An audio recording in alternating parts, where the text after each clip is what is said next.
Frédéric Adam, bonjour, vous êtes l'envoyé spécial de BFM TV et d'RMC sur le Tour de France. Tout d'abord, comment se prépare un Tour de France? En suivant l'actualité cycliste depuis le début de la saison et même pendant l'intersaison, mais est-ce qu'il y a besoin de préparer quand on est passionné pendant des années? Je ne sais pas, c'est pas une préparation à proprement dit, ce sont des réflexes qu'on acquiert au fil des ans et à l'approche du Tour, on n'a vraiment pas l'impression d'être en préparation, en travail. C'est un fil directeur qu'on maintient pendant des mois et des mois. Et à partir du moment où ça ne pèse pas de passer 1, 2, 3 heures devant la télé pour regarder les courses, eh bien on s'imprègne de l'actualité cycliste, des résultats, de la physionomie des courses et des visages et des attitudes des coureurs. On a les maillots en tête, on arrive tous les ans ou presque fin prêt pour le mois de juillet. Et donc vous personnellement c'est votre 13e Tour de France. Oui. Qu'est-ce que ça fait de refaire ça chaque année? Est-ce que c'est pas de la répétition chaque année?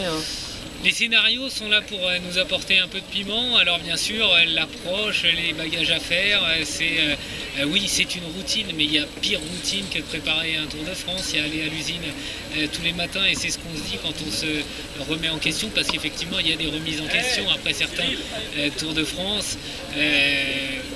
Oui, il y a des questions, mais chaque Tour de France est différent et le Tour de France a cela de magique qu'il y a toujours des épiphénomènes, des rebondissements, qu'ils soient affaires de dopage, qu'ils soient drame humain, qu'ils soient, comme on l'a vu ces derniers jours, phénomène de course avec les crevaisons en masse qu'on a pu connaître en direction de Foix. Il y a la lutte pour le classement général, il y a les victoires d'étape, il y a des histoires d'hommes également.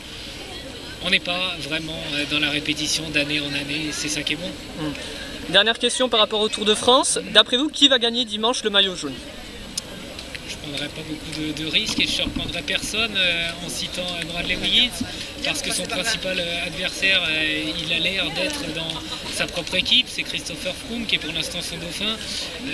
Apparemment il y a un pacte qui a été signé au sein de l'équipe Sky qui domine ce tour. Cette année c'est tout pour Wiggins, peut-être que l'an prochain, si Froome est encore là, ce sera à lui de jouer sa carte, mais a priori sur ce qu'a montré l'équipe Sky et sur ce qu'a montré plus particulièrement Bradley Wiggins, on voit mal comment ce 99e Tour de France, plutôt taillé pour les rouleurs, échapperait à Bradley Wiggins, qui n'a montré aucune défaillance ou presque, excepté peut-être dans la toussure l'autre jour. Attention au rebondissement peut-être dans les 2 dernières étapes pyrénéennes en haute montagne. D'accord, maintenant question par rapport à BFM TV, tout d'abord personnel, qu'est-ce que ça fait de travailler sur cette chaîne? Ça fait un travail, ça fait une mission à remplir, parce qu'effectivement BFM TV c'est la première chaîne d'infos en France. Il faut être réactif, il faut être calé, il faut réagir dès qu'il y a une information, et c'est vrai que travailler pour ce type de chaîne c'est passionnant, c'est prenant, parce qu'on n'a jamais le droit de se relâcher. C'est le même travail à la radio, à RMC, c'est de là que je viens d'ailleurs, de la radio, donc cette réactivité, cette information en direct qu'on doit livrer, c'est le nerf, c'est le cœur de notre métier. On croyait par exemple vivre une première journée de repos. L'autre jour à Mâcon, on est arrivé pour le premier direct de la journée et badaboum, une affaire de dopage qui est révélée avec l'affaire Rémi Di Gregorio. Il a fallu être sur le coup tout de suite. On a eu une force de réaction idéal et effectivement on est toujours là et on n'est jamais pris au dépourvu. C'est une belle responsabilité à assumer et jusqu'ici, à quelques jours de l'arrivée sur les champs, on est bien là. Et donc justement, dernière question, après les champs, qu'est-ce que c'est qui vous attend pour vous? Un peu de repos et puis travailler sur les Jeux Olympiques, même si je laisserai quelques petits copains partir à Londres pour couvrir sur le terrain.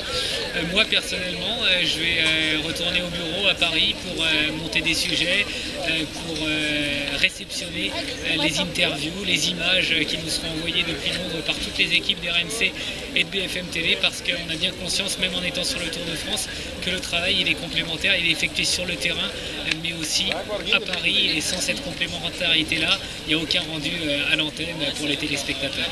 D'accord, merci beaucoup.